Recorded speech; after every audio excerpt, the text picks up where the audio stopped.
नमस्कार दोस्तों। आजकल किसी के पास भी टाइम नहीं है। लोग अपने सपनों को बहुत जल्दी पाना चाहते हैं, बहुत जल्दी करोड़पति बनना चाहते हैं, शॉर्टकट से ही सब कुछ सीखना चाहते हैं। लेकिन एक बार अपने आप से पूछो कि अगर आपके सपने इतने बड़े हैं तो क्या आपके इन बड़े सपनों के लिए आपका ज्ञान भी बड़ा होना जरूरी नहीं है? क्या आपके मोटिवेशन का आधार बहुत स्ट्रांग नहीं होना चाहिए? आपने बहुत बार देखा होगा कि जब तक आप कोई मोटिवेशनल वीडियो देखते हो तब तक आप में जोश रहता है, लेकिन जैसे ही काम करना या पढ़ाई करना शुरू करते हो जोश पता नहीं कहाँ गायब हो जाता है।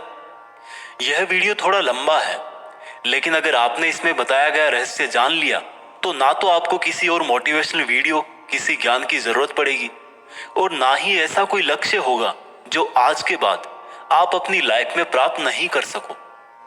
लेकिन ये कैसे पॉसिबल होगा? इसके लिए आपको शांति से बैठ के, आंखें बंद करके इस वीडियो की पूरी बातों को जब तक समझ में ना आ जाए तब तक बार बार सुनकर अपनी थॉट्स में बिठा लेना चाहिए। और अगर आप इस वीडियो को बीच में छोड़ के जाना चाहते हो तो कृपा करके आप इसको अभी स्किप कर दें, क्योंकि अधूरा ज्ञान बिना ज्ञान से भी ज्यादा खतरनाक होता है। और खुद भगवान श्री कृष्ण ने गीता में कहा है कि कभी भी उस इंसान को सेक्रेट ज्ञान जबरदस्ती नहीं देना चाहिए जो उसको लेना नहीं चाहता। तो दोस्तों, एक सवाल का जवाब दीजिए। इस पृथ्वी के सबसे पहले, और इस पृथ्वी के ही नहीं बल्कि पूरे ब्रह्मांड के पास्ट, प्रेजेंट और फ्यूचर के सबसे महान मोटिवेशनल स्पीकर का नाम क्या है? जी हाँ, बांसुरी बजाने वाले भगवान कृष्ण, जिन्होंने आज की तारीख से ना जाने कितने ही युगों पहले महाभारत के युद्ध के मैदान में एक ऐसा ज्ञान दिया था जो आज 21वीं सदी की दुनिया पर, आज के लोगों की लाइफ स्टाइल पर भी एकदम सही बैठता है।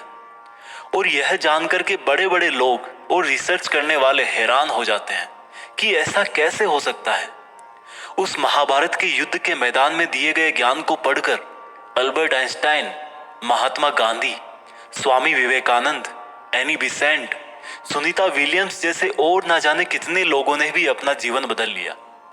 अगर आप यह सोचेंगे कि भागवत गीता में सिर्फ यह लिखा है कि भगवान की पूजा कैसे करते हैं तो आप गलत हैं, क्योंकि भागवत गीता सिर्फ एक किताब या धार्मिक ग्रंथ नहीं है, बल्कि इसमें वो नॉलेज है जो इस पृथ्वी पर जितने भी लोग जन्म लेकर आते हैं उनको यह सिखाता है कि इस दुनिया में सपने पूरे कैसे किए जाते हैं, पर्सनैलिटी कैसे बनाते हैं, पॉजिटिव एनर्जी कहाँ से लाते हैं, खुशी क्या होती है, कितनी भी बड़ी प्रॉब्लम का सॉल्यूशन कैसे ढूंढते हैं, डिसीजन कैसे लिया जाता है, किसी भी ब्रेकअप के सदमे से बाहर कैसे निकलते हैं, इमोशनली स्टेबल कैसे होते हैं, किसी भी बिजनेस को सक्सेसफुल कैसे बनाते हैं, मेहनत कैसे की जाती है, हम क्या हैं और कौन है, जिंदगी जीने का सही तरीका क्या है, मरने के बाद हमारे साथ क्या होता है, ये ब्रह्मांड कैसे बना, क्या भगवान है और अगर है तो कहाँ है, क्या आप भी पुनर्जन्म लेंगे, ये लाइफ रियल है या एक इल्यूजन या एक सपना।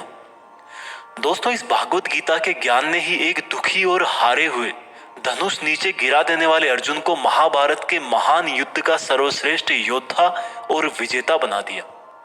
अगर आप भी अपनी जिंदगी में किसी मकसद को लेकर आगे बढ़ रहे हो तो मेरा यकीन मानो कि आप भी अपनी जिंदगी की समस्याओं के जंग के मैदान के अर्जुन हो।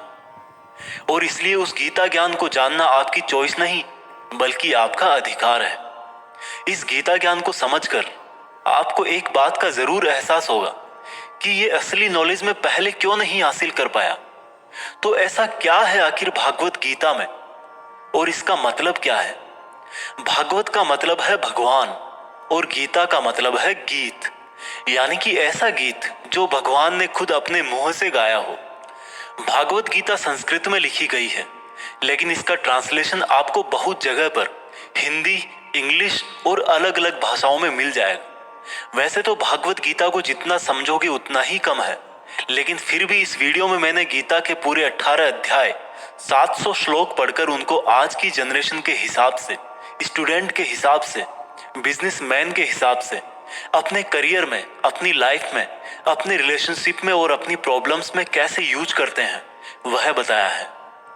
दोस्तों, मैं यहाँ पर पूरे 18 चैप्टर कवर करूंगा और कोई भी चैप्टर शुरू करने से पहले मैं आपको यह बताऊंगा कि उसमें आप क्या सीखने वाले हो।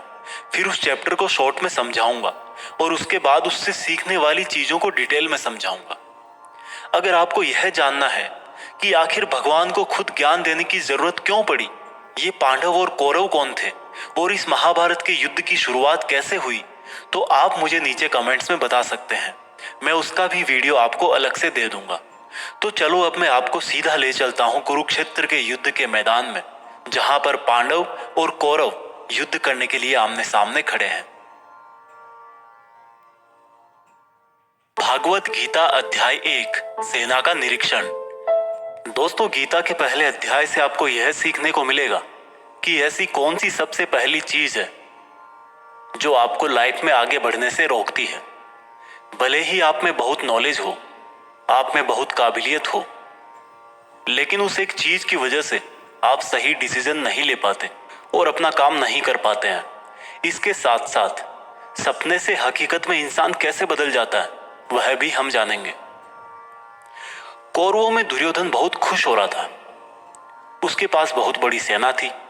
भीष्म पितामह थे, गुरु द्रोणाचार्य और गुरु कृपाचार्य जैसे बड़े बड़े योद्धा थे।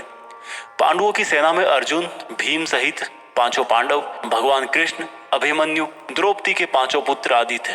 अब यह युद्ध पूरी तरह से पारिवारिक युद्ध ही था। पांडवों और कौरवों के लिए गुरु द्रोणाचार्य और कृपाचार्य दोनों एक ही थे। दादा भीष्म भी एक ही थे।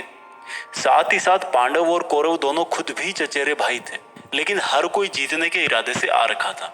रणभूमि में जब जोर से युद्ध की घोषणा के लिए शंखनाद हुआ तो अर्जुन ने अपने सारथी भगवान कृष्ण से कहा कि हे कृष्ण, मेरे रथ को दोनों सेनाओं के बीच में एक बार ले जाकर के खड़ा कर दो, ताकि मैं ये देख सकूं कि मुझे किनको मारना है। ऐसा सुनकर भगवान कृष्ण ने अर्जुन के रथ को कौरवों की सेना के सामने वहां पर ले जाकर के खड़ा कर दिया, जहां पर कौरवों की सेना में अर्जुन के दादा भीष्म पितामह और गुरु द्रोणाचार्य खड़े थे। और गुरु द्रोणाचार्य ने ही अर्जुन को तीर चलाना भी सिखाया था।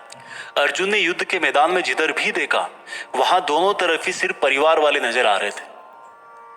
ये देखकर अर्जुन बहुत दुखी हो गए और कृष्ण से बोले, यहाँ तो हर कोई मेरा सगा संबंधी ही है, मैं अपने ही लोगों को युद्ध में नहीं मार सकता। मुझे इस राज्य के लिए तो क्या, अगर कोई तीनों लोक भी दे तो भी मैं ऐसा युद्ध नहीं करूंगा जिसमें मुझे अपनों को ही मारना पड़े। इस तरह से अर्जुन पूरे दुखी होकर और खुद को कोसते हुए अपने धनुष को छोड़कर रथ में वापस जाकर बैठ गए। दोस्तों, गीता के इस फर्स्ट चैप्टर से हमें यह सीखने को मिलता है कि वास्तविकता सोच से अलग होती है। हमें नहीं पता होता है कि जब हम कोई काम करने का इरादा लेकर जा रहे होते हैं तो वहां पर क्या हो सकता है। जब हम किसी बुरी चीज का सामना करते हैं तो हम संयम खो बैठते हैं और घबरा जाते हैं, और घबरा जाने के बाद हम हमारा ही असली रूप भूल जाते हैं। भले ही अर्जुन युद्ध कला में मास्टर थे और भले ही वो युद्ध करने के लिए मैदान में धनुष उठाकर चले आए, लेकिन युद्ध सिर्फ हथियारों के चलाना जानने से नहीं होता। उसके लिए इरादे भी चाहिए होते हैं, इमोशनल स्टेबिलिटी चाहिए होती है। मैदान में आकर अर्जुन को अपनी ड्यूटी से ज्यादा फैमिली और गुरुओं से मोह हो गया और उससे फिर वो दुखी हो गए। वो युद्ध करने का डिसीजन नहीं ले पाए। इससे यह भी सीखने को मिलता है कि जिंदगी में हमें हमारा कर्म करने से सबसे पहले रोकने वाला कोई होता है तो वो है हमारा मोह, यानी कि अटैचमेंट। आप सुबह जल्दी उठ सकते हो, लेकिन आपको नींद और आलस्य का मोह होता है। अर्जुन एक क्षत्रिय थे और युद्ध करना ही उनका काम था, और वो युद्ध करने में बहुत अच्छी तरह से ट्रेंड भी थे, लेकिन वो अटैचमेंट में आकर अपना कर्म भूल गए।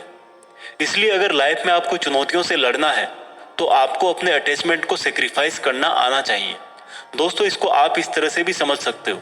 मान लो आप किसी से बहुत प्रेम करते हो, लेकिन वह मनुष्य आपके प्रेम की कद्र नहीं करता। ऐसे में आपको उसका प्रेम पाने का मोह नहीं होना चाहिए, क्योंकि अटैचमेंट किसी भी तरह का हो, जब तक वो है आप अपनी लाइफ के अर्जुन नहीं बन पाओगे।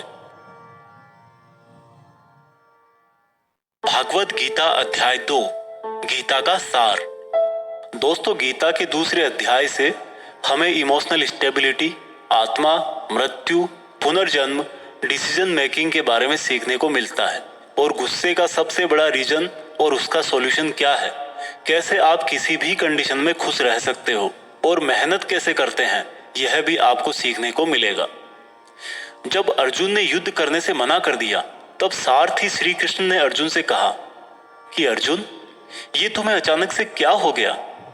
जिस तरह की कमजोर बातें तुम बोल रहे हो वो तुम जैसे महान योद्धा के मुंह से बिल्कुल अच्छी नहीं लगती। इसलिए अपने इस मन की कमजोरी को छोड़कर युद्ध के लिए वापस खड़े हो जा।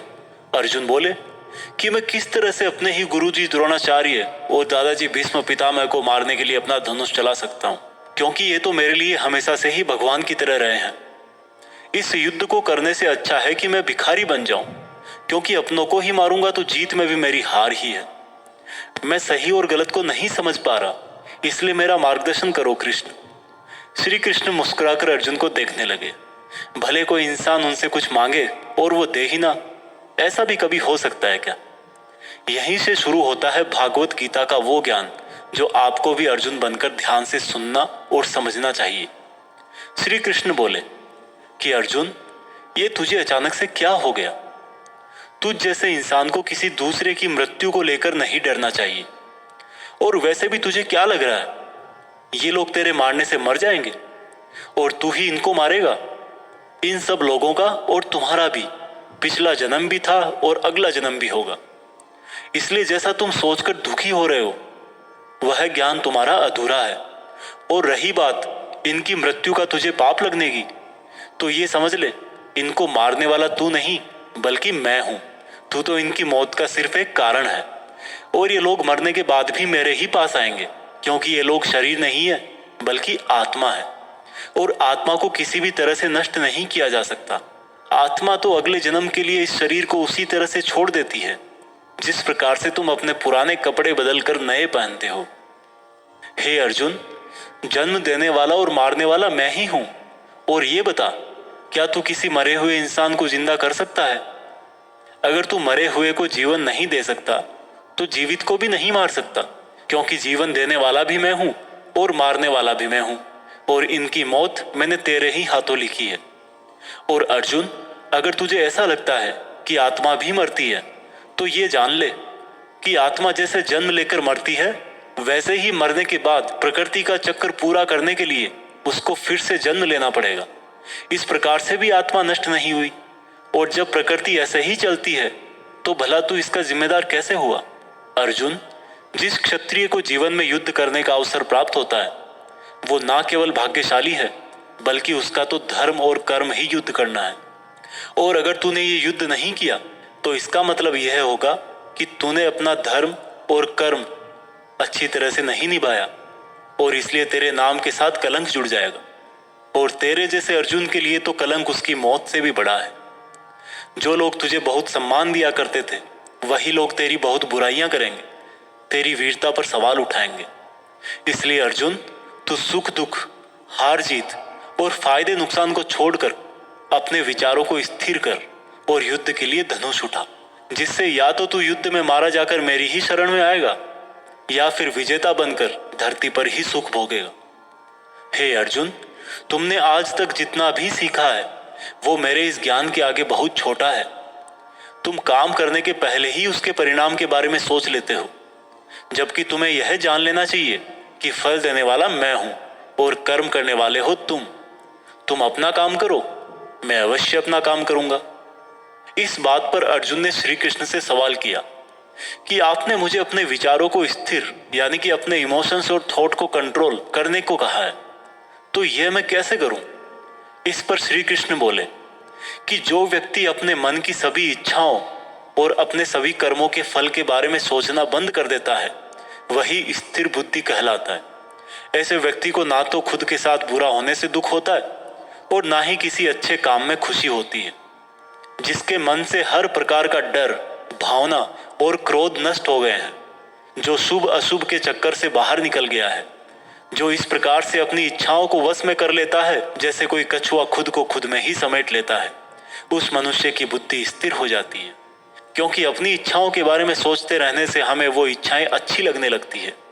इच्छाएं अच्छी लगने लगती है तो फिर उन इच्छाओं को पूरा करने का मन करता है। जब उन इच्छाओं को पूरा करने में कोई रुकावट आती है तो फिर हमें गुस्सा आता है और गुस्सा आने से इंसान पागल हो जाता है और फिर वो अपना कर्म और धर्म भूलकर खुद ही अपनी स्थिति से नीचे गिर जाता है। परंतु अगर कोई अपनी इच्छाओं को वश में करके उनका गुलाम नहीं होता तो उसका अंतर्मन शुद्ध रहता है और उसके दुख का अंत हो जाता है।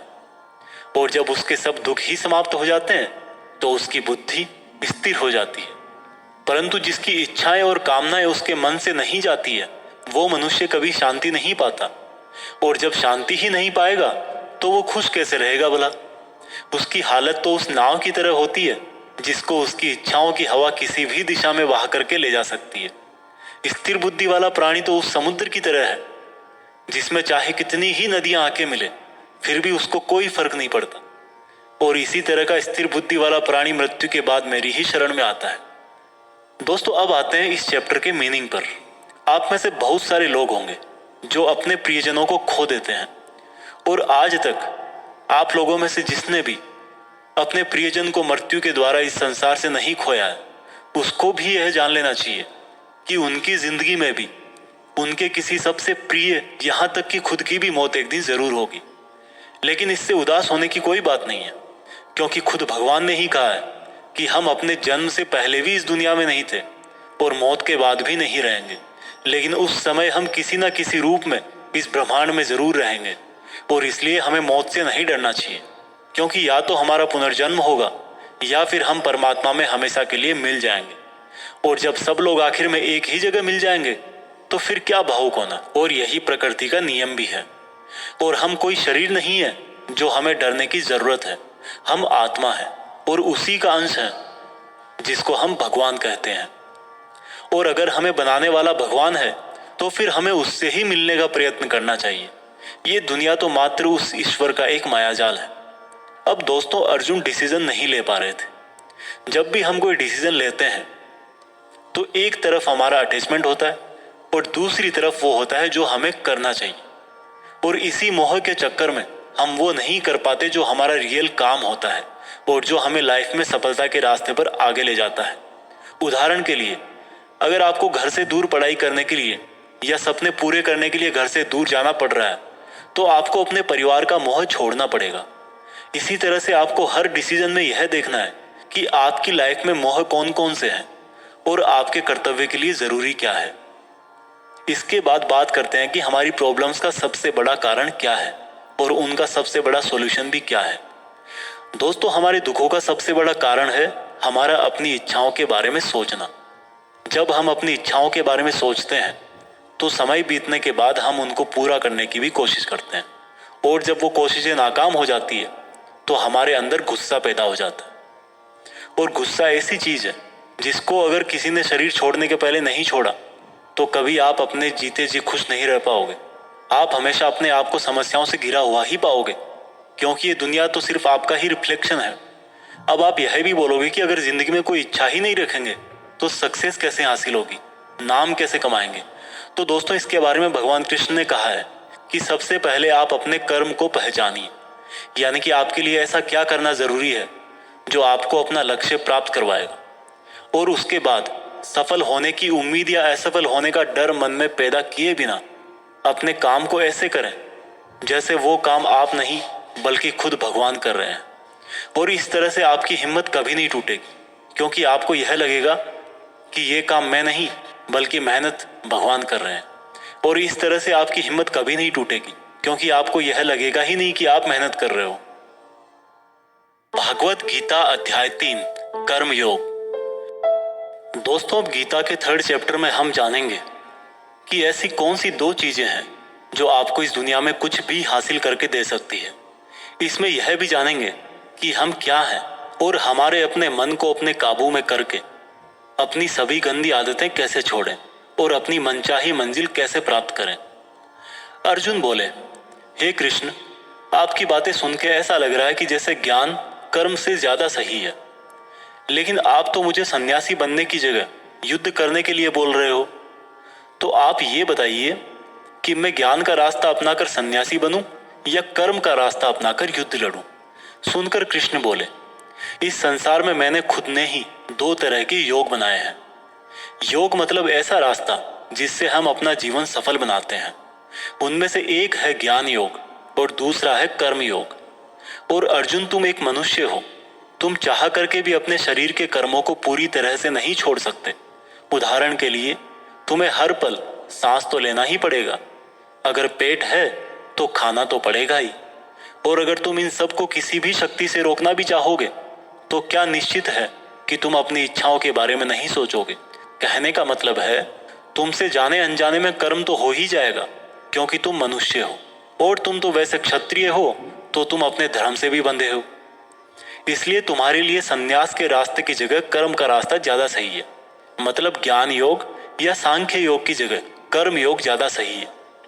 इसलिए तुम यह सोचकर कि यह काम तुम नहीं कर रहे हो बल्कि प्रकृति का गुलाम होकर तुम्हारा शरीर कर रहा है, फल की इच्छा किए बिना अपना कर्म योग करो। क्योंकि अगर तुम अपने आप को खुद के कर्म का कर्ता यानी करने वाला नहीं मानोगे तो मैं तुम्हारा कर्ता बनूंगा, और जब मैं तुम्हारा कर्ता बनूंगा तो तुम्हें बिना मांगे ही वो सब सुविधाएं, सुख और राज्य दे दूंगा जिसकी तुम्हें जरूरत होगी। बिना मेहनत किए ही सुख सुविधाओं और राज्य का भोग किया तो तुम एक चोर कहलाओगे और तुम कभी परमात्मा यानी कि मुझसे नहीं मिल पाओगे। जिस तरह से महान लोग खाने के लिए नहीं बल्कि जीने के लिए खाते हैं, उसी तरह से तुम भी परिणाम के लिए नहीं बल्कि कल्याण के लिए युद्ध करो। हे अर्जुन, तुम मनुष्यों में सबसे बड़े हो, इसलिए जैसा तुम करोगे ठीक वैसा ही तुम्हारी संतान या आने वाली दुनिया करेगी। अर्जुन, अब तू मुझको ही देख ले, मैं तो भगवान हूं, मुझे भला किसी काम को करने की जरूरत क्या है। पर मैं इसलिए अपना कर्म करता हूं क्योंकि मनुष्य की आत्मा मेरा ही छोटा सा अंश है, और जैसा मैं करूंगा वैसा ही फिर मनुष्य करेगा, और इस तरह से तो पूरी सृष्टि ही नष्ट हो जाएगी। कोई अगर तुम्हारा साथ भी ना दे या तुम्हारी आलोचना भी करे तो तुम उनको बिना कुछ कहे सिर्फ अपना कर्म करते जाओ, और ऐसा करने पर वह मनुष्य भी कुछ समय बाद तुम्हारे जैसा ही करने लग जाएगा। जो व्यक्ति यह सोचता है कि वह कर्म खुद करता है, उससे बड़ा मूर्ख और दुखी इस दुनिया में और कोई नहीं है, और ज्ञानी लोगों के द्वारा ऐसे मूर्खों को कभी नहीं छेड़ा जाना चाहिए। इसलिए अर्जुन, तू भी अपने आप को इस कर्म के बंधन में ना बांधकर बिना किसी आशा के, दया के और पछतावे के अपना युद्ध कर। अर्जुन, खुद का धर्म और कर्म दूसरों के धर्म और कर्म से ज्यादा अच्छा समझा जाना चाहिए। भले ही हमारे खुद के धर्म में और कर्म के पालन करने में कोई कमी रह जाए। अर्जुन ने फिर सवाल किया कि अगर मनुष्य उसी परमात्मा का अंश है तो उससे गलतियां क्यों हो जाती है और वो बुरे काम क्यों करता है। भगवान श्री कृष्ण बोले कि मनुष्य शरीर भोग विलास करना चाहता है क्योंकि उसकी प्रकृति वैसी ही है। इसलिए अगर उसकी इच्छा पूरी नहीं होती तो उसको क्रोध आता है, और जिस तरह धुएं की वजह से आग दिखाई नहीं देती, उसी तरह से काम और क्रोध की वजह से मनुष्यों को अपना धर्म, कर्म और परमात्मा दिखाई नहीं देते, और इसी वजह से क्रोध और कामनाओं में आकर मनुष्य अपनी इंद्रियों और मन पर नियंत्रण खो देता है और ना चाहते हुए भी बुरे काम और गलतियां कर बैठता है। अर्जुन, तू हमेशा याद रखना, इस शरीर से ज्यादा शक्तिशाली है इसकी इंद्रियां, इंद्रियों से ज्यादा शक्तिशाली है मन, मन से शक्तिशाली है बुद्धि, और बुद्धि से ज्यादा शक्तिशाली हो तुम यानी कि तुम आत्मा। इसलिए अर्जुन, तू अपनी आत्मा से अपनी बुद्धि को वश में कर। बुद्धि मन को वश में करेगी, मन इंद्रियों को वश में करेगा, और इंद्रियां शरीर को यानी कि तुम्हारे बुरे कर्मों को। दोस्तों, अब श्री कृष्ण की कही गई बातों को हम आज की लाइफ के हिसाब से समझते हैं। देखो, इस दुनिया में रिजल्ट दो ही चीजों से आते हैं, ज्ञान और कर्म, मीन्स नॉलेज और एक्शन, लेकिन दोनों अलग अलग हैं। आज की दुनिया में हम दोनों चीजों को आपस में रिलेट करके देखेंगे। हमारे लिए नॉलेज भी उतना ही जरूरी है जितना एक्शन। नॉलेज का मतलब यह नहीं है कि आप सिर्फ एग्जाम पास करने के लिए सिलेबस को रटते हो, बल्कि नॉलेज का मतलब यह है कि आप सबसे पहले ये जानो कि आपके गोल्स क्या हैं, आपकी कैपेबिलिटीज और आपके इश्यूज क्या क्या हैं, और इन सबको मिलाकर गोल्स तक पहुंचने की आपकी प्लानिंग क्या है। ये है आपका नॉलेज यानी कि ज्ञान योग। इसके अलावा आपको एक और चीज जाननी चाहिए कि मेरे भाई, आप शरीर नहीं हो, आप एक आत्मा हो। आपकी आत्मा यानी आप खुद अपने इमोशंस, अपनी थॉट्स और अपनी एक्टिविटीज से बहुत ऊपर हो, और अगर आप ऐसा सोचोगे तो मैं दावे के साथ कह सकता हूँ आप 99% नहीं बल्कि 100% अपनी प्रॉब्लम से ऊपर उठ जाओगे। इसके बाद इस चैप्टर में दूसरा रास्ता बताया गया है कर्म योग यानी कि आपके शरीर के एक्शंस। एक्शंस के लिए भगवान ने ये बोला है कि हमें कभी यह नहीं सोचना चाहिए कि काम हम कर रहे हैं, और जब हम ये सोचेंगे कि काम नहीं कर रहे तब इसके दो फायदे होंगे। एक तो ये कि आप अपनी मेहनत के रिजल्ट को लेकर टेंशन में नहीं रहोगे, और दूसरा ये कि आप इमोशनली स्टेबल होकर अपनी बेस्ट मेहनत कर पाओगे। इसके साथ साथ आपको कभी भी अपने बुरे या अच्छे रिजल्ट को खुद पर लेकर दुख नहीं करना चाहिए, क्योंकि श्री कृष्ण की बातों के अनुसार मनुष्य को सिर्फ कर्म करने का अधिकार दिया हुआ है। इसके अलावा आप अपनी किसी भी बुरी आदत से कैसे छुटकारा पाएं? इसको बहुत ही आसान शब्दों में बताया गया है कि आप अपने आप को उस परमात्मा का ही छोटा सा रूप यानी कि आत्मा समझो, और आत्मा के ध्यान से अपने ब्रेन को और ब्रेन से अपने मन को काबू में करोगे, और इसके बाद में आपका मन अपने आप आपके सभी फिजिकल सेंसेस यानी कि इंद्रियों को काबू में कर लेगा। और जब आपकी इंद्रियां आपके काबू में हो जाएगी तब बुरी आदत छोड़ना तो क्या कुछ भी मुश्किल नहीं है। भागवत गीता अध्याय 4 दिव्य ज्ञान। गीता के चौथे अध्याय से हम जानेंगे कि भगवान कब और किस रूप में धरती पर आते हैं, भगवान को कैसे प्राप्त किया जाता है, गुरु से ज्ञान कैसे लिया जाता है, ज्ञान लेना क्यों जरूरी है। श्री कृष्ण बोले कि अर्जुन, जो महान गीता ज्ञान मैं तुझे बता रहा हूं वो मैंने बहुत पहले ही इसी पृथ्वी पर बताया था, लेकिन समय के साथ वो लुप्त हो गया। इस पर अर्जुन बोले कि हे कृष्ण, आप तो अभी वर्तमान काल में हो, तो आप बहुत पहले के समय में ऐसा कैसे कर सकते हो। श्री कृष्ण बोले कि अर्जुन, तुझे नहीं पता कि तेरे और मेरे कितने जन्म हो चुके हैं। जब जब इस संसार में धर्म का नाश होता है तब तब मैं अधर्म का नाश करने इस धरती पर मानव रूप में आता हूं और कर्म करके अपना शरीर यहीं छोड़कर वापस चला जाता हूं। जिस तरह से कोई शिष्य मुझे बहुत प्रेम करता है उसी प्रकार से मैं भी अपने शिष्यों से बहुत प्रेम करता हूं। मैंने भले ही इस संसार को बनाया है, लेकिन मैं फिर भी यह नहीं सोचता कि यह मैंने बनाया है। इसलिए मनुष्य को भी कर्म करते समय यह नहीं सोचना चाहिए कि मैं कर रहा हूं। जो मनुष्य किसी भी कर्म के फल और सुख दुख से परे होकर कर्म करता है वही सबसे अच्छा है। जिसको अपने शरीर पर कोई घमंड नहीं होता, उसको वश में रखता है, वही मनुष्यों में सबसे ऊंचा है। और अर्जुन, जो मनुष्य इस धरती में खुश नहीं रह पाता वो परलोक में भी खुश नहीं होता।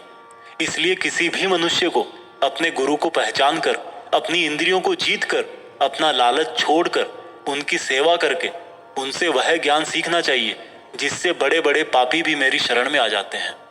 जिस तरह से आग सूखी लकड़ियों को जला देती है, उसी तरह से गुरु से सीखा हुआ ज्ञान भी हर अज्ञान को मिटा देता है। हमेशा कर्म करने वाला और हमेशा मुझ में श्रद्धा रखने वाला ही मुझको प्राप्त कर पाता है। इसलिए जिसने भी कर्म योग से सभी कर्मों को और खुद को अकर्ता मानते हुए परमात्मा को अर्पण कर दिए हैं, ऐसे मनुष्य को उसके कर्म कभी नहीं बांधते। इसलिए अर्जुन, तू भी मेरे इस दिए हुए ज्ञान से यह समझ कि कर्म तू नहीं बल्कि मैं कर रहा हूं। दोस्तों, इस चौथे चैप्टर में यह साफ कहा गया है कि जब भी धरती पर मानवता का नाश होता है और निगेटिव एनर्जी लोगों में ज्यादा होती है, तब तब भगवान किसी भी रूप में आकर धर्म को फिर से स्थापित करते हैं। इसमें यह भी बताया गया है कि अगर किसी से आपको कुछ सीखना है तो सबसे पहले आपके मन में उसके प्रति रेस्पेक्ट होनी चाहिए, कोई लालच नहीं होना चाहिए और बुरी भावना भी नहीं होनी चाहिए। और ये नॉलेज लेना और सीखना हमारे लिए जरूरी क्यों है? क्योंकि हम चाहे किसी भी फील्ड में हो, ऑब्वियस सी बात है कि हमें उस फील्ड के गुरुओं से ज्ञान तो लेना ही पड़ेगा। और ज्ञान ऐसा तरीका है जो इस लाइफ में आपके टारगेट से और उस लाइफ में आपके परमात्मा से मिला सकता है। भागवत गीता अध्याय 5 कर्म संन्यास योग। भागवत गीता के 5वें चैप्टर में हम जानेंगे कि अपने गोल्स को कैसे प्राप्त किया जाता है और किस तरह से हमारा शरीर हमको आलस में बांधने की कोशिश करता है। अर्जुन बोले, हे श्री कृष्ण, मैं अभी भी यह नहीं समझ पा रहा हूं कि मेरे लिए कर्म ज्यादा अच्छा है या कर्मों से संन्यास। श्री कृष्ण बोले, देखो अर्जुन, भले ही संन्यास और कर्म दो अलग अलग रास्ते हों, लेकिन दोनों की मंजिल एक ही है और वो है भगवान। जो व्यक्ति अपने मन को भटकने नहीं देता, जो कर्म करके भी यह समझता है कि कर्म उसने नहीं बल्कि परमात्मा ने किया है, और जो सभी जीव जंतुओं को उसी परमात्मा का हिस्सा मानता है, वह मनुष्य मरने के बाद परमात्मा में ही मिल जाता है। महान पुरुष अपना हर काम खुद के विचारों को साफ करने और दूसरों का कल्याण करने के लिए ही करते हैं। परमात्मा कभी भी मनुष्यों को बुरा काम करने के लिए नहीं उकसाता, बल्कि लोग खुद ही अपने क्रोध और मोह में आकर बुरे कर्मों के साथ साथ उनके फलों का भी निर्माण करते हैं। मैं तो बस उनका फल उन्हीं को वापस देता हूं। इस शरीर को चाहे कितना ही सुख दे दो, उसकी इच्छाएं तब भी पूरी नहीं होती। इसलिए अर्जुन, तेरे जैसे बुद्धिमान व्यक्ति को शरीर की इच्छाओं में मन नहीं लगाना चाहिए। इस संसार का असली योगी तो वो है जिसने अपने शरीर का नाश होने से पहले अपने क्रोध का नाश कर लिया हो, जो संपूर्ण प्राणियों का हित करता है, जिसका मन किसी भी कर्म में नहीं बंधता और जो अपने भटकते हुए मन को एक जगह केंद्रित करके परमात्मा को याद करता है, वही व्यक्ति सुखी भी है और परमेश्वर सहित सबका प्यारा भी। हे अर्जुन, ये इंद्रियां, मन, बुद्धि, इच्छा, आशा, डर और क्रोध ही तेरे दुश्मन हैं। इनका त्याग कर। दोस्तों, हमारी बॉडी यानी कि शरीर हमेशा रिलैक्स रहना चाहता है, क्योंकि बाय नेचर शरीर एक निर्जीव चीज ही है अगर उसमें आत्मा ना हो तो। लेकिन हम यह सोच लेते हैं कि मैं तो शरीर हूं, ये मेरी आंखें हैं, ये मेरे हाथ हैं और अब मेरा शरीर मुझे सोने के लिए बोल रहा है। तो इसका मतलब यह है कि आपका शरीर आपकी बुद्धि पर भारी पड़ चुका है। इसलिए आपको यह समझना होगा कि आप आत्मा हो और इस शरीर को आप अपनी बुद्धि से जिस तरह चलाना चाहोगे वह वैसा ही चलेगा। दोस्तों, जो रास्ते भागवत गीता में बताए जा रहे हैं वह मनुष्य को परमात्मा से मिला देते हैं। और अगर आप इन सब बातों को अपनी लाइफ में उतारोगे तो आप अपने सपनों को तो आसानी से हासिल कर ही लोगे। जैसे कि कहा गया है कि भगवान की प्राप्ति के लिए मन को वश में करना बहुत जरूरी है, ठीक उसी प्रकार से आपको अपनी लाइफ में भी मंजिल हासिल करने के लिए मन को वश में करना बहुत जरूरी है। भागवत गीता अध्याय 6 ध्यान योग। भागवत गीता के 6ठे अध्याय में हम जानेंगे कि एक योगी क्या होता है और योगी कैसे बनते हैं। यानी कि आज की लाइफ में बोले तो वह इंसान जो अपनी लाइफ में कुछ बड़ा करना चाहता है। इसके साथ साथ हम यह भी जानेंगे कि क्या होगा अगर आपने इस जीवन में बहुत मेहनत करी लेकिन फिर भी आपकी डेथ होने से पहले आपका सपना पूरा नहीं हुआ। श्री कृष्ण बोले, केवल अपने सांसारिक कर्मों को त्यागने वाला ही योगी नहीं होता, बल्कि जो व्यक्ति करने योग्य सब काम को करता हुआ उनके फल का लालच नहीं करता वही असली योगी कहलाता है। जो व्यक्ति अपने मन को जीत लेता है तो उसके लिए इस संसार में और कुछ भी जीतना जरूरी नहीं होता, और जिसका मन इधर उधर भटकता रहता है उसके लिए इस संसार में कुछ भी पाना आसान नहीं होता, क्योंकि हमारा गुलाम मन हमारा मित्र होता है और अगर हम उसके गुलाम बन जाते हैं तो वो हमारा सबसे बड़ा शत्रु बन जाता है। जो व्यक्ति अपने मन के और संसार के किसी भी विचार, वासना या वस्तु से मोहित नहीं होता और जो मित्र, दुश्मन, महात्मा, पापी, जीव जंतु आदि के प्रति समान दया भाव रखता है, वही योगी की असली निशानी होती है अर्जुन। और जब इस तरह का योगी भाव आने लगे तो बिना किसी आशा के, बिना किसी भय के अपने मन को मित्र बनाकर मेरा ध्यान करना चाहिए। ऐसा योगी नींद और भोजन भी उतना ही करता है जितना आवश्यक हो। ऐसा योगी उसी तरह से अपने वचन पर स्थिर रहता है जैसे पूरी तरह रुकी हुई हवा में दीपक की लौ होती है। जब जब भी उसका मन भटके तब तब उसको उस इच्छा को वश में करके फिर से मन को केंद्रित करना चाहिए। और जब योगी इस संपूर्ण ध्यान की अवस्था में आ जाता है तो बड़े से बड़ा दुख भी उसको उसके स्थान से नीचे नहीं गिरा सकता। अर्जुन ने कहा, मगर हे कृष्ण, यह मन बहुत ही चंचल और हठीला है। इसको एक जगह पर रोकना हवा को एक जगह पर रोकने की तरह बहुत मुश्किल है। श्री कृष्ण बोले, हाँ, ये सत्य है कि मन को वश में करना बहुत कठिन है, लेकिन यह भी जान लो कि बार बार योगाभ्यास और आत्मविश्वास से असंभव को संभव बनाया जा सकता है। अर्जुन ने फिर पूछा कि हे कृष्ण, अगर कोई योगी इस तरह से ध्यान केंद्रित करके योग करे, लेकिन अगर अंतिम समय में किसी कारणवश उसका मन भागने लगे तो क्या उसकी पूरी मेहनत शून्य हो जाएगी? श्री कृष्ण बोले, नहीं अर्जुन, निरंतर परमात्मा की तरफ बढ़ना हर आत्मा का अधिकार है। अगर किसी कारणवश वह योगी आत्मा योग की राह से विचलित भी हो जाती है तो भी उसको योग भ्रष्ट पुण्य पुरुषों के लोक में कई वर्ष सुख और आनंद मिल जाता है, और वहां पर वह ध्यान भ्रष्ट योगी भी सुख में समय बिताकर फिर से किसी पुण्यात्मा के परिवार में जन्म ले लेता है। और इस तरह से उस आत्मा की यात्रा वहीं से शुरू हो जाती है जहां पर उसने पिछले जन्म में समाप्त करी थी, और इस प्रकार से उसे एक नया रूप, नया जीवन परमात्मा से मिलन के प्रयत्न के लिए फिर से मिल जाता है। अर्थात उसका पिछले जीवन में किया गया योग बेकार नहीं जाता, लेकिन लगातार प्रयत्न करने वाला योगी इसी जन्म में अपने जीवन चक्र से मुक्त होकर परमात्मा में विलीन हो जाता है। एक योगी तपस्वियों और विद्वानों से भी श्रेष्ठ है। इसलिए अर्जुन, तू भी योगी बन, क्योंकि जो योगियों में भी परम होता है वह मेरा भी परम प्रिय होता है। दोस्तों, हर वो इंसान जिसकी आंखों में कुछ बड़ा करने का सपना है, उसको अर्जुन की तरह ही एक योगी बनना चाहिए। योगी वो इंसान है जो पूरी तरह से इमोशनली बैलेंस्ड है, न्यूट्रल है, जो दूसरों की बातें माइंड नहीं करता और हमेशा अपने टारगेट को पूरा करने के लिए मेहनत करता है। लेकिन दोस्तों, जिंदगी का किसको पता, भगवान ना करे कि ऐसा हो कि कोई इंसान उसके सपने पूरे होने से पहले ही मर जाए, तो उसकी तो मेहनत किसी काम की ना रही और सपने सपने ही रह गए।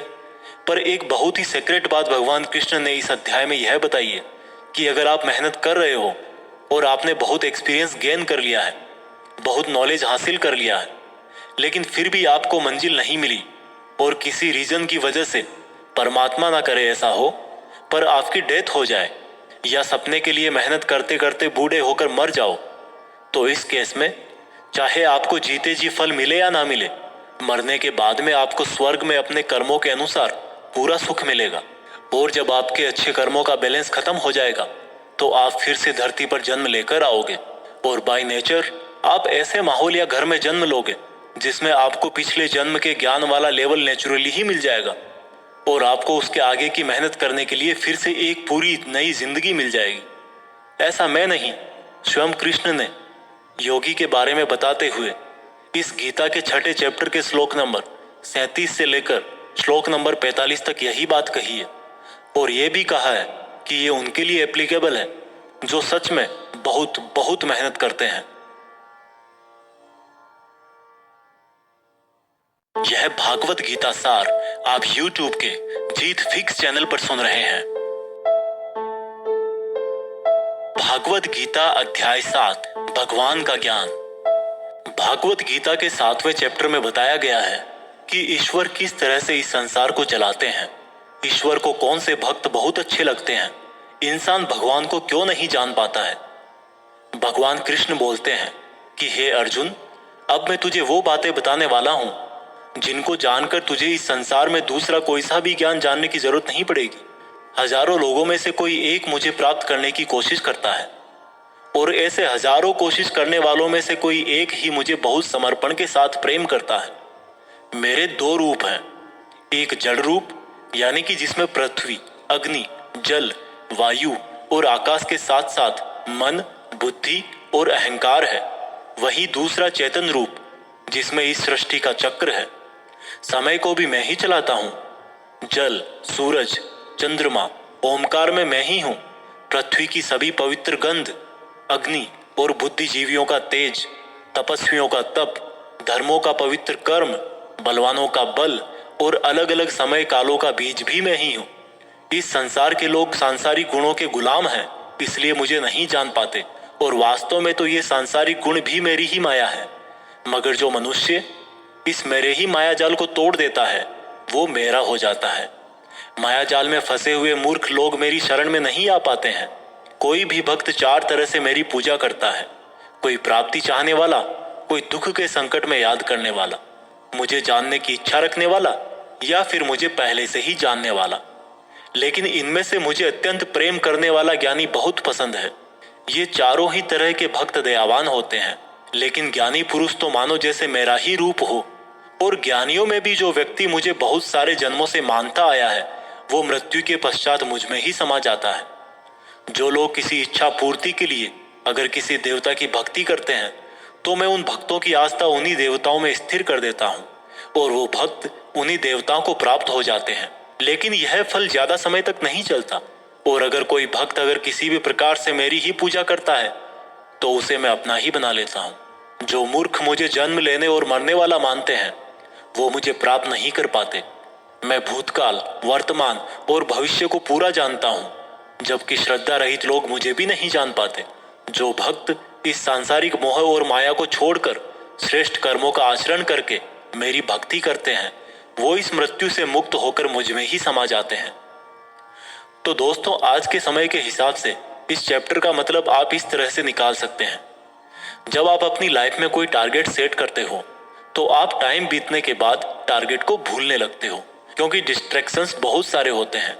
जैसा श्री कृष्ण ने बताया कि माया जाल में फंसा हुआ व्यक्ति भगवान को भूल जाता है, ठीक वैसे ही कई बार बहुत मेहनत करने वाला व्यक्ति भी राह से भटक जाता है और सोचने लगता है कि ये टारगेट वारगेट सब बेकार है, लाइफ के मजे लो, कल को पता नहीं रहूं या ना रहूं।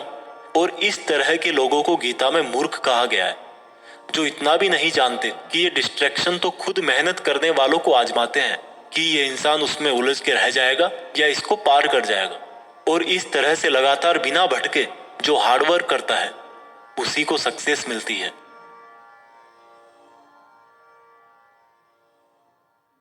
भागवत गीता अध्याय 8 भगवान की प्राप्ति। भागवत गीता के 8वें चैप्टर में आप जानेंगे कि भगवान क्या है और उनको कैसे प्राप्त किया जा सकता है, देवता कौन है, ये संसार कैसे चलता है और क्यों हमें आज से ही हार्ड वर्क में लगना चाहिए। अर्जुन बोले, हे कृष्ण, ये परम ब्रह्म क्या है, आध्यात्म क्या है, कर्म क्या है, ये संसार क्या है और ये देवता कौन है, इस संसार का फैसला कौन करता है और कोई योगी आपको कैसे पहचानता है। श्री कृष्ण बोले, ब्रह्म परम अक्षर है, आध्यात्म जीवों का स्वरूप है, कर्म भूतकाल का एक ऐसा त्याग है जिससे वर्तमान में परिणाम उत्पन्न होते हैं, हमेशा उत्पन्न और अंत होने वाले का नाम संसार है। जिनको शास्त्रों में परम पुरुष बताया गया है वही देवता है। इस संसार का फैसला करने वाला मैं ही हूं और जो भी पुरुष अपने अंतकाल में जिस जिस भाव को याद करता हुआ और अपने ध्यान को भ्रकुटी में केंद्रित करके शरीर छोड़ता है तो वह उसी भाव को प्राप्त होता है। इसलिए मेरा स्मरण करने वाले सदैव मेरे पास ही आते हैं। इसलिए अर्जुन, तू भी मुझ में ही ध्यान रख के युद्ध कर, जिससे कि तू मुझे ही प्राप्त होगा। जो लोग हमेशा मुझे याद करते हैं वह बहुत आसानी से मेरे पास आ जाते हैं और जो मेरे पास आ जाता है उसके दुख और मृत्यु चक्र समाप्त हो जाते हैं। ब्रह्मा का एक दिन 1000 युगों का होता है और एक रात भी 1000 युगों की होती है। ब्रह्मा के दिन की सुबह में ही संपूर्ण संसार का निर्माण होता है और रात के आरंभ में ही वह संसार फिर से ब्रह्मा में समा जाता है और हर दिन ऐसा ही चक्र चलता रहता है। लेकिन जो मेरे भक्त होते हैं वो जल्दी ही इस चक्र से मुक्त हो जाते हैं। अर्जुन, अब मैं तुम्हें वह 2 रास्ते बताऊंगा जिनसे होते हुए ही लोग या तो परम गति को प्राप्त होते हैं या फिर इस संसार में वापस आते हैं। जब सूर्य का प्रकाश रहता है, शुक्ल पक्ष होता है और सूर्य उत्तरायण में होता है, तब शरीर छोड़ने वाले कर्मयोगी मेरे पास हमेशा के लिए आ जाते हैं। जब रात्रि होती है, कृष्ण पक्ष होता है और सूर्य दक्षिणायन में होता है, उस वक्त पर कर्मयोगी शरीर त्याग कर परलोक में बहुत समय तक तरह तरह के आनंद सुख भोग करके वापस जन्म लेते हैं। केवल एक योगी ही इस रहस्य को जानकर सब कर्मों के फलों का मोह छोड़कर परम ब्रह्म को प्राप्त होता है। दोस्तों, इस चैप्टर का आप आजकल की लाइफ के लिए इस तरह से मीनिंग निकाल सकते हो, कोई भी वो मंजिल जिस पर आप हमेशा के लिए अपना नाम दुनिया के सामने लिखना चाहते हो, उसके लिए आपको बहुत हार्ड वर्क करना पड़ेगा। क्योंकि जैसा श्री कृष्ण ने बताया कि ये संसार का चक्र बहुत बड़ा है और लोग आते रहते हैं और लोग जाते रहते हैं। लेकिन जिन लोगों को अपनी लाइफ में कुछ ऐसा करना है जिसकी वजह से उनका नाम हमेशा के लिए दुनिया में हो जाए, उन लोगों को ज्ञान योगी और कर्मयोगी बनना पड़ेगा। ब्रह्मा का जो एक दिन है उसका मतलब है कि ये यूनिवर्स बहुत पहले से है और बहुत आगे तक चलेगा और इंसान की लाइफ उस यूनिवर्स के सामने बहुत बहुत छोटी है। इसलिए ऐसा ना हो कि आप लाइफ में सिर्फ सपने सजो के बैठ जाओ और ब्रह्मा जी की शाम हो जाए। भागवत गीता अध्याय 9 अत्यंत गुप्त ज्ञान। भागवत गीता के 9th चैप्टर में हम जानेंगे कि जब हम अलग अलग देवताओं की पूजा करते हैं तो उससे क्या होता है। इसी को हम प्रैक्टिकल लाइफ में लाकर भी जानेंगे। श्री कृष्ण बोले कि हे अर्जुन, अब मैं तुझे बहुत ही गुप्त और बड़ा ज्ञान देने वाला हूँ। वह मनुष्य जो मुझ में श्रद्धा नहीं रखते वह इस संसार में बार बार दुख भोगने के लिए आते रहते हैं और जाते रहते हैं। मैं ही इस संसार को बार बार बनाता हूँ और मिटाता हूँ। मैं ही मनुष्यों को उनके कर्मों के अनुसार फल देता हूँ, पुनर्जन्म देता हूँ। लेकिन मुझे मेरे काम का बिल्कुल भी मोह और अहंकार नहीं है। मैं यह कर्म करते हुए भी इस कर्म के बंधन में नहीं बंधता। सब कुछ करके भी मैं नहीं मानता कि मैं कुछ करता हूँ। मेरी माया जाल में फंसने वाले और मुझे नहीं समझने वाले मूर्ख लोग और बेकार की आशा और बेकार काम करने वाले लोग हमेशा इसी संसार में फंसे रह जाते हैं। जो वेदों को पढ़ के स्वर्ग प्राप्ति के लिए मेरी पूजा करते हैं वे लोग इंद्र के स्वर्ग का आनंद भोगते हैं। लेकिन उनके स्वर्ग के सुख तब तक ही चलते हैं जब तक उनके मानव जीवन के पुण्य खत्म नहीं हो जाते। और जब उनके पुण्य खत्म हो जाते हैं उनको वापस इसी पृथ्वी पर जन्म लेने आना पड़ता है। किंतु जो मुझ में मतलब परमेश्वर को ही सब कुछ मानकर अपने कर्म फल को त्याग कर निरंतर प्रेम करते हैं, मैं उनकी ना केवल सभी आवश्यकताएं पूरी करता हूँ बल्कि उन्हें सदा के लिए मेरी शरण में भी लेता हूँ। देवताओं को पूजने वाले देवताओं के पास, पितरों को पूजने वाले पितरों के पास, राक्षसों को पूजने वाले राक्षसों के पास और मुझे मानने वाले सदा मेरे पास ही आते हैं। देवताओं, पितरों और भूतों को पूजने वालों का ज्ञान सीमित होता है और उनको फिर से इस मृत्युलोक में आना पड़ता है। इसलिए अर्जुन, तू भी अगर कुछ खाए, दान करे, तप करे और कर्म करे तो मुझ में ही अर्पण करके करना। इस प्रकार से तू मुझको ही प्राप्त हो जाएगा। मेरे लिए प्रिय और अप्रिय सब बराबर है। यहाँ तक कि अगर कोई बहुत ही दुराचारी हो, चाहे स्त्री पुरुष हो, चाहे राजा या भिखारी भी हो, तो वह भी मुझ में आसक्त होकर इस भवसागर से तर जाता है। इसलिए अगर तू भी मुझ में समर्पित रहेगा तो मुझे ही प्राप्त करेगा। दोस्तों, जैसा कि श्री कृष्ण ने कहा कि जो जिसकी पूजा करता है मैं उसको उसी से जोड़ देता हूँ। दोस्तों, इस बात का बहुत गहरा मीनिंग है। हम जिस तरह के इंसान के साथ समय बिताएंगे, टाइम बीतने के बाद में हमारी थॉट्स पर भी उसका असर हो सकता है। इसलिए निगेटिव थॉट्स वाले लोगों से दूर रहना चाहिए और जो लोग पॉजिटिव रहते हैं, जिनकी जिंदगी में कुछ करने का मकसद है, उनकी रेस्पेक्ट करनी चाहिए। क्योंकि आज भले ही वो कुछ ना हो, लेकिन जैसा भगवान ने कहा कि जैसी भावना वैसा नतीजा, तो उस प्रकार से सही रास्ते पर चलने वाले एक दिन मंजिल तक पहुंच ही जाते हैं। भागवत गीता अध्याय 10, भगवान की महिमा। भागवत गीता के 10वें चैप्टर में आप भगवान के द्वारा यह जानेंगे कि क्या भगवान का कोई रूप है, भगवान कहाँ कहाँ किस किस रूप में रहते हैं। वैसे तो आपने बहुत बार सुना है कि भगवान ऐसे हैं, भगवान वैसे हैं, यहाँ है, वहाँ है, हर जगह है, पर इसको हम जरा बारीकी से जानेंगे और मैं आपको यह भी बताऊंगा कि क्या इंसान के लिए भगवान को पूरा जानना संभव है। श्री कृष्ण बोले, अर्जुन, तू मेरा सच्चा मित्र है और मुझसे प्रेम करता है, इसलिए अब मैं तुझे मेरे बारे में बताता हूँ। मेरे जन्म को कोई नहीं जानता, लेकिन जो यह जानता है कि मैं कभी नहीं जन्म लेने वाला और कभी नहीं मरने वाला हूँ, वही सबसे बड़ा ज्ञानी है। ज्ञान और मूर्खता, सत्य और झूठ, सुख और दुख, मन और बुद्धि, रचना और नाश, कीर्ति और अपमान सहित सभी भाव वास्तव में मैं ही तो हूँ। इस संसार में जहाँ जहाँ जिसकी भी पूजा होती है वह वास्तव में मैं ही हूँ। जो लोग मुझ में मन और प्राणों को अर्पण करते हैं, उनके ज्ञान के अंधकार को मैं ही ज्ञान के उजाले से रोशन करता हूँ। इस पर अर्जुन बोले कि हे कृष्ण, आपने जो अभी तक खुद के बारे में बताया है उन सब बातों को मैंने मान लिया है, लेकिन आपकी बातें मेरा और ज्यादा मन मोह रही है। हालांकि आप ही खुद को पूरी तरह से जानते हैं, लेकिन फिर भी मैं आपको किस तरह से मानूं, और अपनी शक्तियों और महिमाओं के बारे में भी बताइए। इस पर श्री कृष्ण बोले कि अर्जुन, वैसे तो मेरे विस्तार का कोई अंत नहीं है, लेकिन फिर भी मेरी जो भी जानकारी तेरे लिए जानना जरूरी है उससे मैं तुझे बताऊंगा। अर्जुन, सभी समय मुझसे ही बने हैं, भूत, वर्तमान और भविष्य भी मैं ही हूँ। मैं ही विष्णु, सूर्य और चंद्रमा हूँ। वेदों में सामवेद, देवों में इंद्र और इंद्रियों में मन, जीवों में आत्मा, पर्वतों में सुमेर, रुद्रों में शंकर, वसुओं में अग्नि और धन दौलत में कुबेर भी मैं ही हूँ।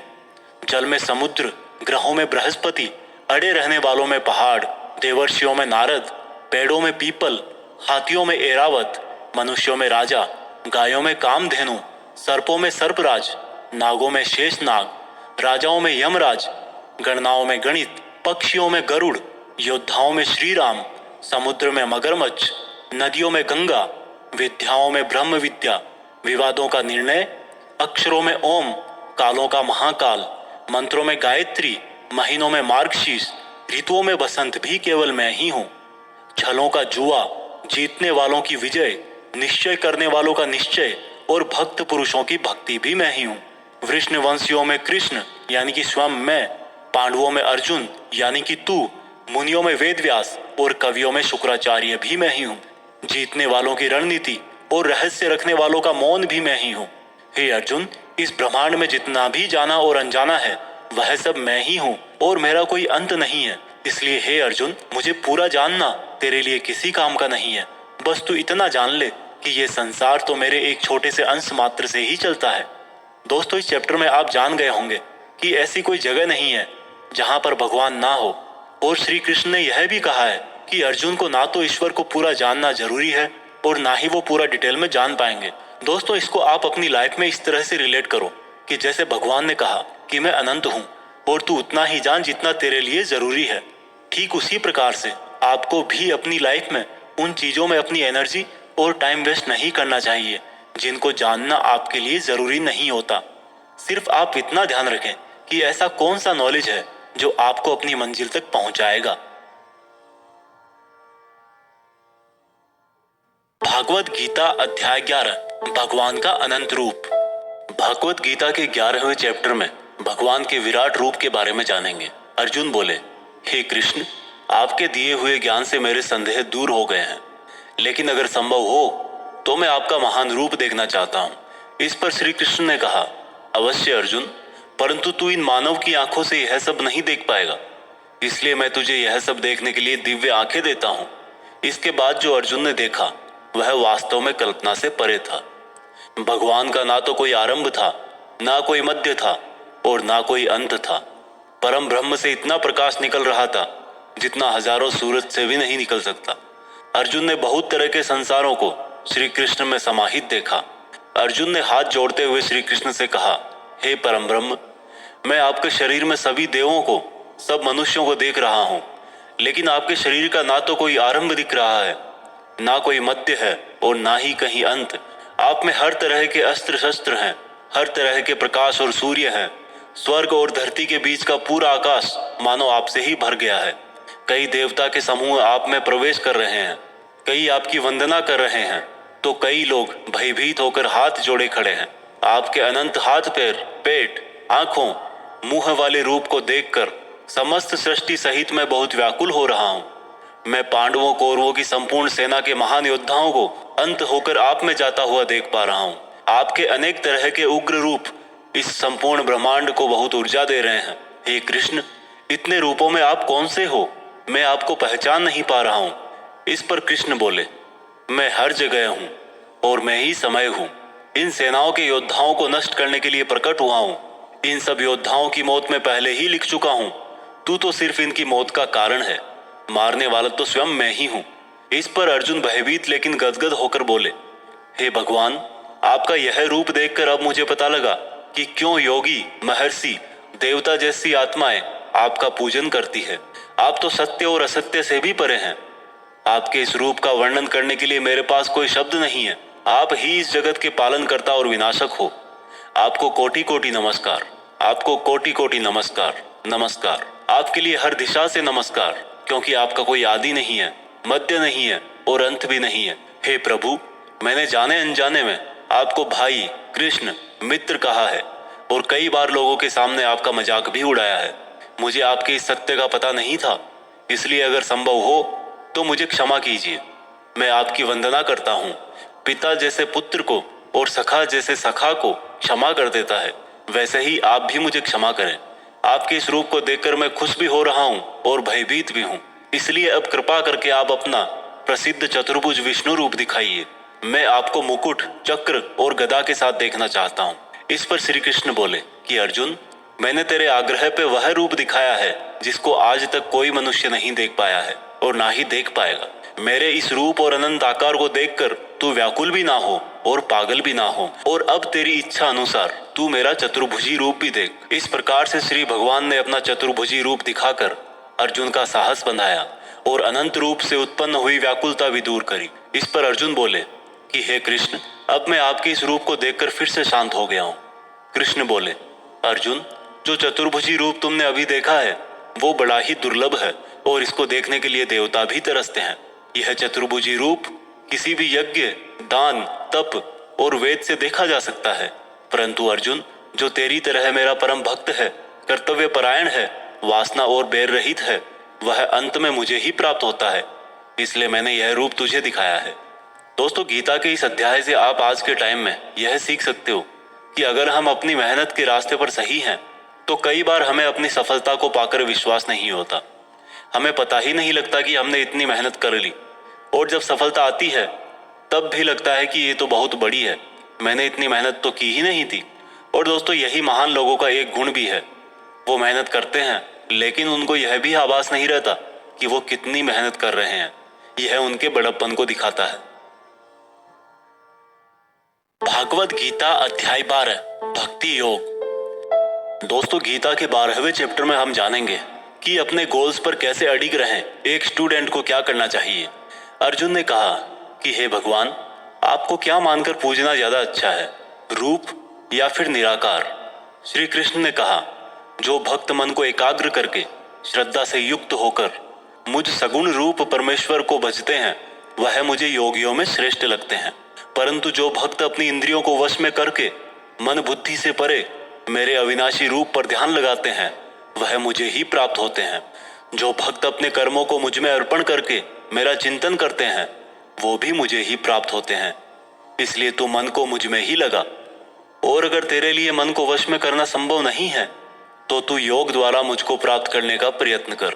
जिसके क्रोध और सभी द्वेष समाप्त हो गए हैं, वह भक्त मुझे बहुत पसंद है। अगर तू मन को रोकने के अभ्यास में भी असफल है तो तू मेरे लिए ही कर्तव्य परायण हो जा और कर्म फल का त्याग कर दे। अभ्यास से ज्ञान श्रेष्ठ है, ज्ञान से मुझ परमेश्वर का ध्यान श्रेष्ठ है, और इस ध्यान से भी श्रेष्ठ है सभी कर्मों के फल का त्याग करना, जिससे तुरंत ही शांति मिलती है।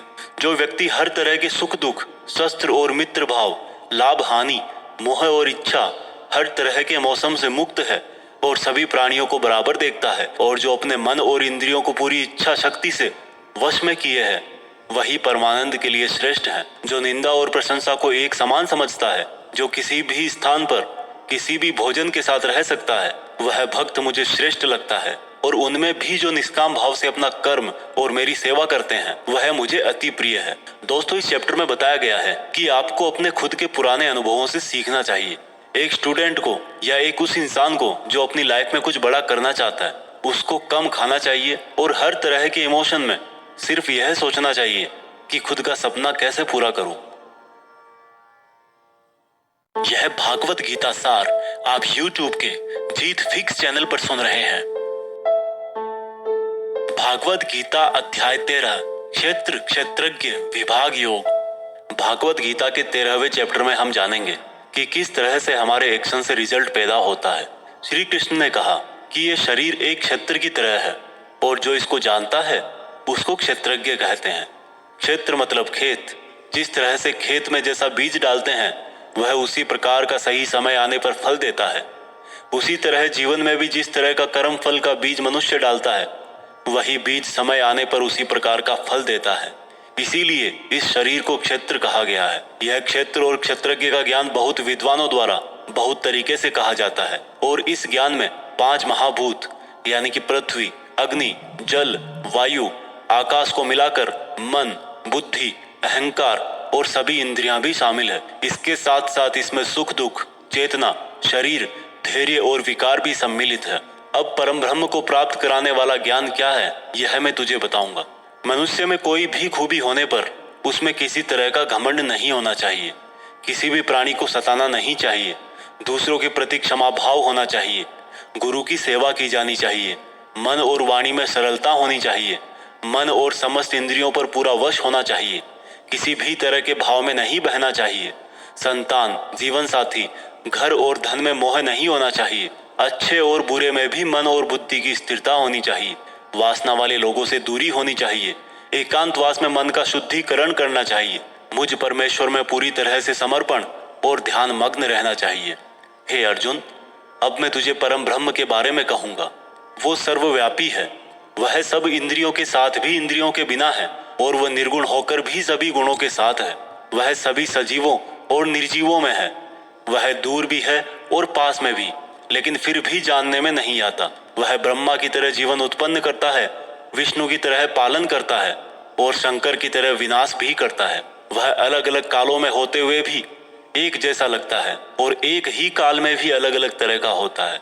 वह माया का भी महामाया है, परम ब्रह्मों से भी परम है, और सब प्राणियों के साथ उनके हृदय में निवास करता है। परंतु इसके बाद भी यह जानने के योग्य है, हे अर्जुन, इस प्रकृति और पुरुष का भी कोई आरंभ नहीं है, क्योंकि प्रेम और घृणा और तीनों तरह के गुण अर्थात सत, रज और तम भी प्रकृति से ही आते हैं।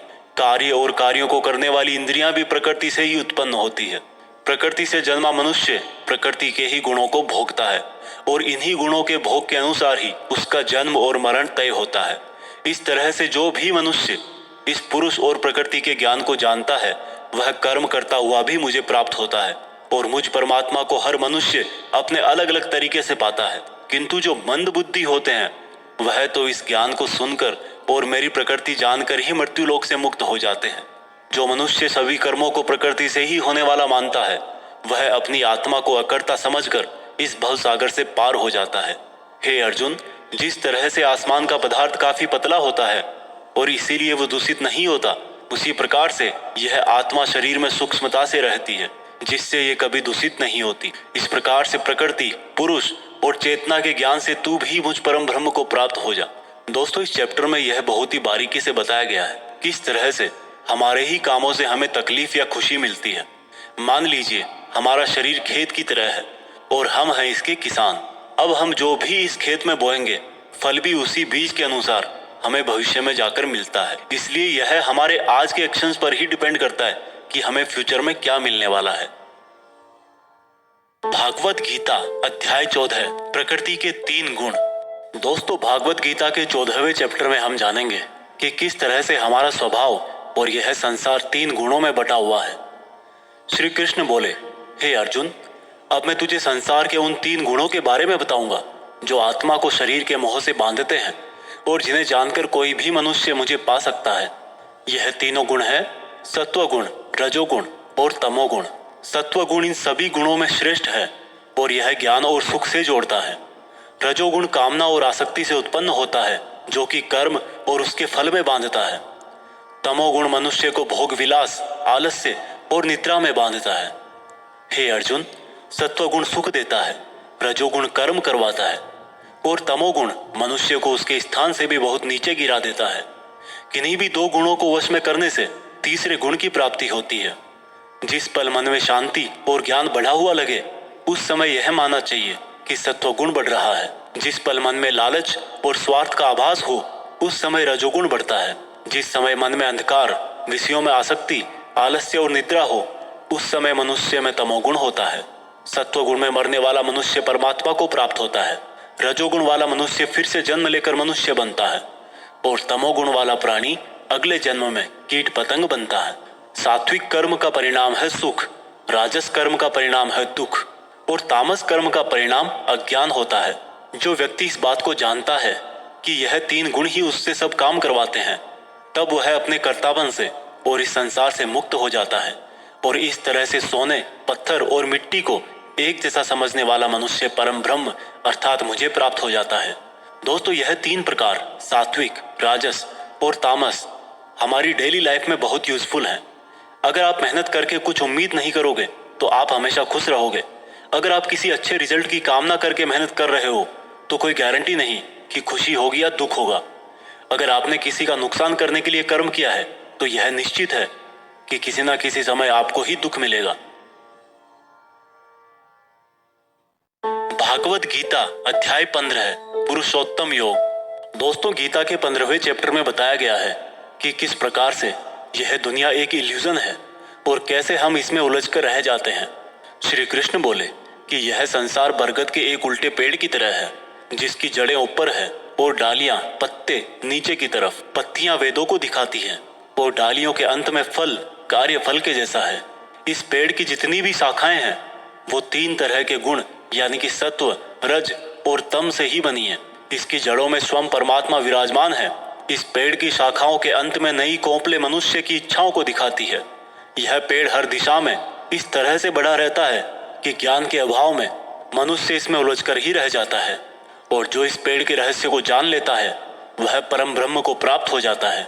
इसलिए इस माया वाले जीवन रूपी बरगद के पेड़ को ज्ञान की कुल्हाड़ी से काटकर उचित योग का पालन करके उस परम ब्रह्म को ढूंढना चाहिए और जिसका मान, मोह, सम्मान, अपमान सभी नष्ट हो गए हैं और बुद्धि स्थिर हो गई है, वह पुरुष इससे मुक्ति पा सकता है। और मुक्ति पाकर जिस परम पद को वे पुरुष प्राप्त होते हैं उसको कोई भी सूरज रोशन नहीं कर सकता, क्योंकि वह मेरा परम धाम है। हे अर्जुन, इस मानव शरीर में आत्मा मेरा ही अंश है और यह आत्मा ही मृत्यु के बाद दूसरे शरीर में चली जाती है। यह शरीर कान, आंख, त्वचा, जीभ, नाक और मन से ही इन इंद्रियों का और वासनाओं का सेवन करता है, और यह केवल ज्ञानी जन ही जानते हैं। इस संसार में शरीर नाशवान है और आत्मा अविनाशी है, और इन सब में सबसे श्रेष्ठ है परमात्मा, जो कि सब लोगों का पालन पोषण करता है। इसलिए मैं ही पुरुषोत्तम हूँ। दोस्तों, इस चैप्टर में हमने देखा कि हम जिंदगी में बहुत बार उस चीज के पीछे भागते हैं जिसको हासिल करके भी हमारी इच्छा खत्म नहीं होती। हम जितनी इच्छाएं पूरी करते हैं उतनी ही और बढ़ जाती है। इसलिए उस इंसान को जिसको लाइफ में कुछ बड़ा करना है, उसको अपने डिटर्मिनेशन से उन इच्छाओं के जाल को काट देना है। तभी वह इस इल्यूजन वाले ट्री से परमात्मा को, यानी कि आपकी पर्सनल लाइफ के केस में सक्सेस को ढूंढ पाएगा। भागवत गीता अध्याय 16 है, 2 स्वभाव। दोस्तों, गीता के 16वें चैप्टर में बताया गया है कि मनुष्य के कौन से 2 नेचर या बिहेवियर होते हैं। श्री कृष्ण बोले, हे अर्जुन, इस संसार में 2 तरह के स्वभाव हैं, देवीय स्वभाव और असुरी स्वभाव, यानी कि देवता के समान और राक्षस के समान। पहले मैं तुझे देवीय स्वभाव के बारे में बताऊंगा। कभी भय ना करना, अपने मन को शुद्ध रखना, हमेशा परमात्मा को ही याद करना, इंद्रियों को वश में रखना, धर्म ग्रंथों का पाठ करना, किसी भी जीव को कष्ट नहीं देना, हर तरह के भाव में सम रहना, हर जीवात्मा को बराबर समझना, कभी क्रोध और मोह ना करना, क्षमा करना, धैर्य रखना, और यहाँ तक कि अपने ही गुणों का भी अभिमान नहीं करना देवीय स्वभाव है। अब मैं तुझे असुरी स्वभाव बताऊंगा। घमंड, क्रोध, सांसारिक आसक्ति, नफरत, अज्ञान, वासनाएं, आशाएं करना और शरीर को इंद्रियों के वश में रखना असुरी स्वभाव है। असुरी स्वभाव वाले ना तो सम्मान से बात करते हैं और ना ही सत्य बोलते हैं। बुरे कर्मों से जिनका स्वभाव पूरी तरह से नष्ट होकर बुद्धिमंद हो चुकी है और जो इस संसार में सिर्फ नाश का कारण ही बनते हैं, इन व्यक्तियों की इच्छाएं कभी पूरी नहीं होती। उन व्यक्तियों का सुख सिर्फ इंद्रियों के सुख तक ही सीमित है। वह हमेशा और अधिक वस्तुएं प्राप्त करने में ही लगे रहते हैं। वह हर काम को करने वाला खुद को ही मानते हैं। वे सिर्फ दिखावे के लिए ही धर्म और दान करते हैं। देवीय स्वभाव से मुक्ति होती है, जबकि असुरी स्वभाव से बंधन उत्पन्न होता है। असुरी स्वभाव वालों को तो मैं बार बार असुरों में ही जन्म देता हूँ। इस तरह से असुरी हमेशा नीचे गिरते रहते हैं। हे अर्जुन, काम, क्रोध और लोभ ही नरक के 3 द्वार हैं। इसलिए इनको जितना जल्दी हो छोड़ देना चाहिए। जो भी मनुष्य इन तीनों नरक के द्वारों को छोड़ देता है, वह तो फिर मेरे ही आश्रय में आता है। इसलिए हे अर्जुन, तू शास्त्रों सहित इस देवीय स्वभाव को प्राप्त करके आगे बढ़ता जा। दोस्तों, इस चैप्टर का मीनिंग तो आपको आसानी से समझ में आ ही गया होगा। आखिर में जो 3 नेगेटिव फैक्टर्स बताए गए हैं, वासनाएं, गुस्सा और लोभ, यह सबसे बड़े दुश्मन है। इनसे जरा बच के रहना। भागवत गीता अध्याय 17, श्रद्धा के रूप। दोस्तों, गीता के 17वें अध्याय में आप जानेंगे कि कर्मों को, भोजन को, यज्ञ को, तप को, ज्ञान वगैरह को कौन से 3 भागों में बांटा गया है। अर्जुन बोले, हे कृष्ण, जो मनुष्य शास्त्रों को छोड़कर देवों की पूजा करते हैं, वो क्या है, सात्विक, राजस या तामस? कृष्ण बोले, हे अर्जुन, जो व्यक्ति देवों को पूजते समय जिस तरह का विचार रखते हैं, वे उसके हिसाब से ही सात्विक, राजस या तामस बनते हैं। सात्विक लोग देवताओं को पूजते हैं, राजस यक्ष और राक्षसों को, और तामस प्रेतों को। जो मनुष्य शास्त्रों से दूर रह के भी मन से कठिन निर्णय लेता है और कर्म करता है और कर्म को ही तप मान करके करता है, वह भी इस संसार से मुक्त है। जिस तरह से भोजन भी सात्विक, राजस और तामस होता है, उसी तरह से यज्ञ, तप और दान भी 3-3 प्रकार के होते हैं।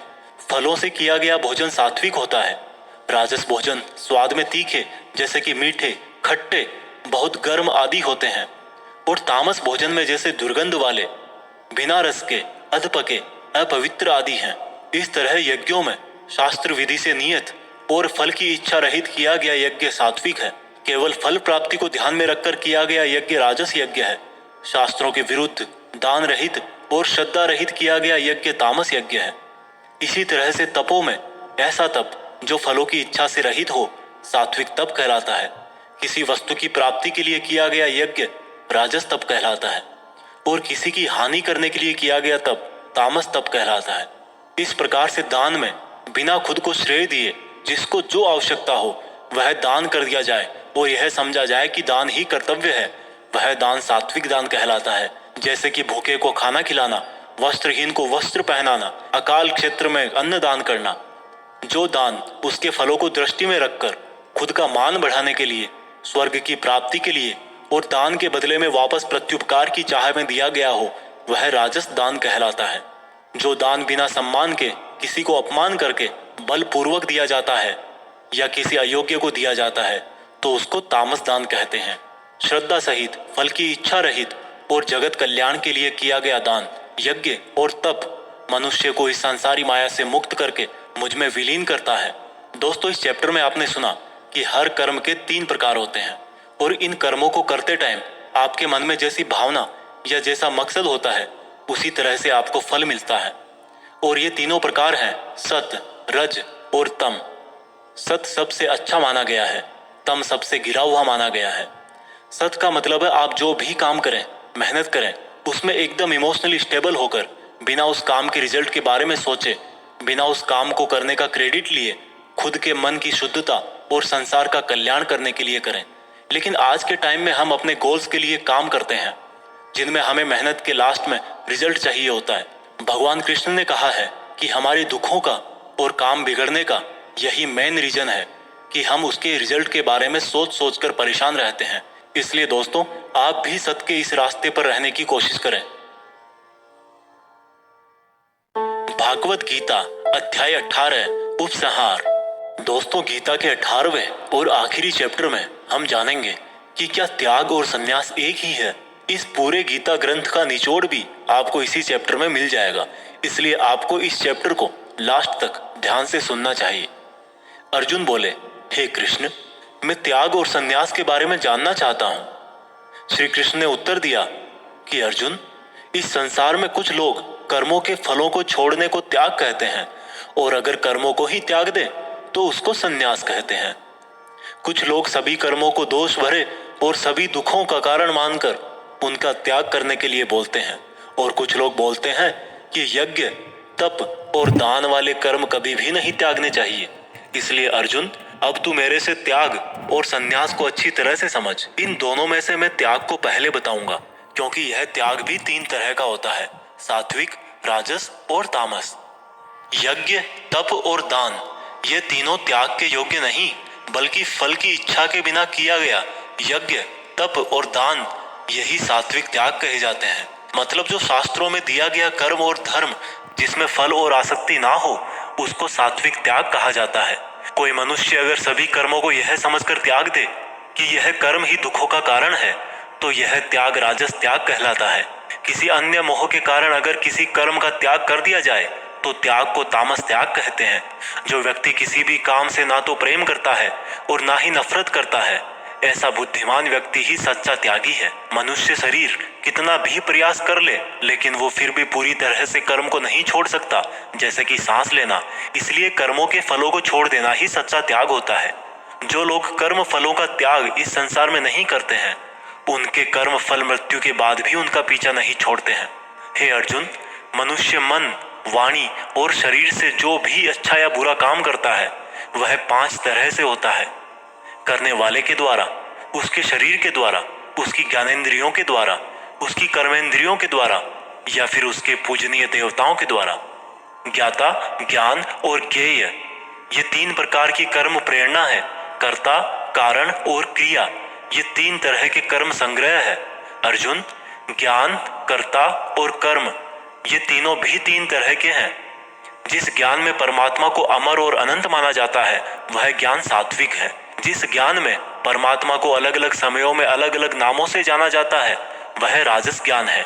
और जो ज्ञान सात्विक ज्ञान और राजस ज्ञान के बाहर है वह तामस ज्ञान है।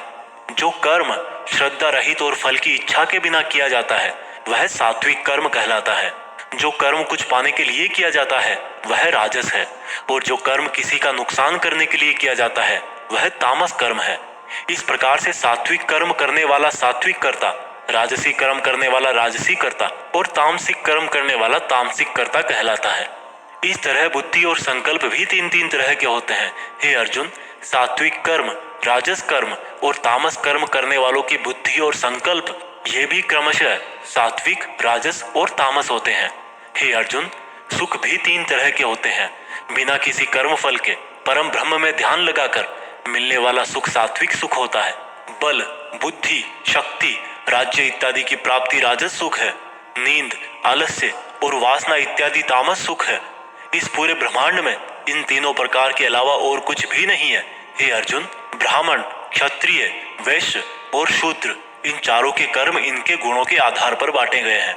अपनी मन और इंद्रियों को वश में रखना, सभी प्राणियों का भला करना, धर्म का पालन करना, बिना कर्ता भाव के कर्म करना, परमात्मा में ध्यान लगाना, ये सब गुण जिसमें होते हैं उसको ब्राह्मण कहना चाहिए। बल, बुद्धि, दान, वीरता, शासन, ये सब क्षत्रिय के कर्म है। खेती, व्यापार इत्यादि वैश्य का काम है तथा इन सब वर्णों की सेवा करना शूद्र का कर्म है। हे अर्जुन, दूसरों के धर्म और कर्म से तो अच्छा है भले ही कम गुणों वाला हो, लेकिन अपना ही कर्म और धर्म निभाएं, और ऐसा करना ही मोक्ष के द्वार खोलता है। मानव कर्मों में कुछ ना कुछ कमियां तो रहती ही है, फिर भी उसको खुद का कर्म नहीं छोड़ना चाहिए। जिस तरीके से कोई व्यक्ति भगवान को पा सकता है वह अब मैं तुझसे सारांश में कहूंगा।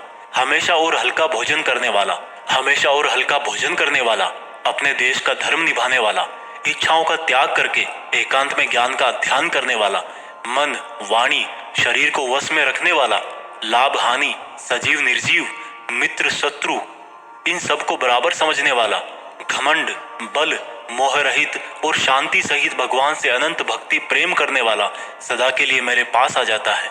इस तरह का ब्रह्म योगी ना तो कोई आशा करता है, ना ही स्वयं को या दूसरों को दोष देता है, और ना ही दुख और सुख में विचलित होता है। इस तरह का परम योगी सब कर्म करता हुआ भी स्वयं को कर्ता ना समझकर मुझ परमात्मा को ही कर्म करने वाला समझता है। हे अर्जुन, इस तरह से तू भी इन बातों को समझकर अगर अपना धर्म और कर्म निभाएगा तो तू भी मुझ में परम पद पाएगा।